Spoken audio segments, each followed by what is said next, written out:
New India Herald के YouTube channel में आपका स्वागत है।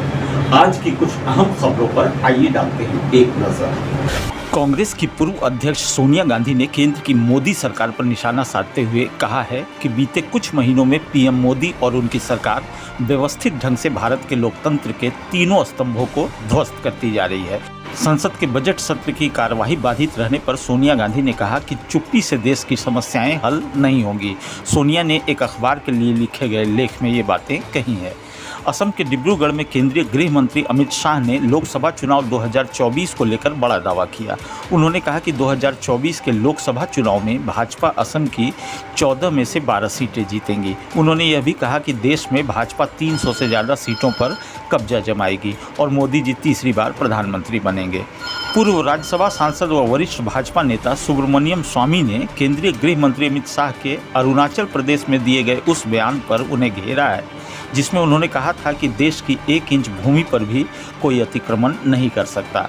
सुब्रमण्यम स्वामी ने कहा ये कोरा झूठ है या उनकी घोर लापरवाही। किसी भी तरह से वो गृह मंत्री बनने के लायक नहीं है। बेहतर है कि वो बैम्बिनो की अवैध दोहरी नागरिकता पाने की कोशिश करें। राजस्थान में अपनी ही सरकार से नाराज कांग्रेस के पूर्व अध्यक्ष सचिन पायलट ने आज एक दिन का अनशन किया। पायलट वसुंधरा राजे की सरकार में हुए भ्रष्टाचार के विरुद्ध 11 से 5 बजे तक मौन व्रत रखने वाले थे, लेकिन अनशन के महज 2 घंटे बाद ही पायलट लोगों से बातचीत करते नजर आए। इस बीच मुख्यमंत्री गहलोत ने बुधवार सुबह कैबिनेट की बैठक बुलाई है, जिसमें सभी को उपस्थित होने के निर्देश दिए गए हैं।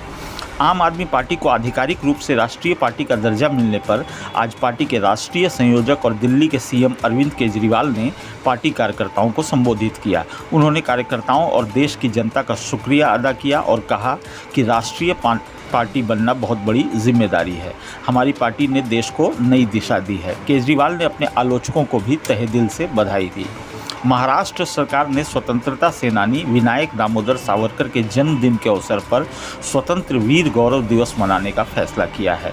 वीडी सावरकर के जन्मदिन पर स्वतंत्र वीर गौरव दिवस मनाने का प्रस्ताव कैबिनेट मंत्री उदय सामंत ने रखा था, जिसे सरकार ने स्वीकार कर लिया। मुख्यमंत्री एकनाथ शिंदे ने बताया कि सावरकर के विचारों को फैलाने और प्रचारित करने के लिए सरकार ने यह कदम उठाया है। हिंडनबर्ग रिपोर्ट के सार्वजनिक होने और उसके बाद अदानी समूह पर लग रहे तमाम आरोपों के बावजूद सरकार के स्वामित्व वाली भारतीय जीवन बीमा निगम यानी LIC ने मार्च तिमाही में अदानी एंटरप्राइजेस के शेयरों में अपनी हिस्सेदारी बढ़ाई है। शेयर बाजार में कंपनी के शेयरों का भाव लगभग आधा होने के बावजूद LIC ने अदानी समूह की कंपनी में 3,57,500 शेयरों की खरीदारी की। केंद्र सरकार की तरफ से सोशल मीडिया पर फेक न्यूज़ की पहचान के लिए IT नियमों में किए गए संशोधन को बॉम्बे हाईकोर्ट में चुनौती दी गई है। Stand up comedian Kunal Kamra की ओर से दायर याचिका पर सुनवाई करते हुए हाईकोर्ट ने केंद्र से इस मामले में एक एफिडेविट दायर कर जवाब देने को कहा है। TMC राज्यसभा सांसद और गोवा के पूर्व मुख्यमंत्री लुइजिन्हो फलेरियो ने इस्तीफा दे दिया है। राज्यसभा ने लुइजिन्हो के इस्तीफे को स्वीकार कर लिया है। सूत्रों के अनुसार फलेरियो ने 2022 विधानसभा चुनाव में फ्लोरिडा से चुनाव लड़ने से मना कर दिया था। इस वजह से पार्टी का शीर्ष नेतृत्व फलेरियो से खफा चल रहा था। भारत सरकार ने वेदर एजेंसी स्काईमेट के उस दावे को खारिज कर दिया है जिसमें उसने इस मानसून सामान्य से कम बारिश की बात कही थी।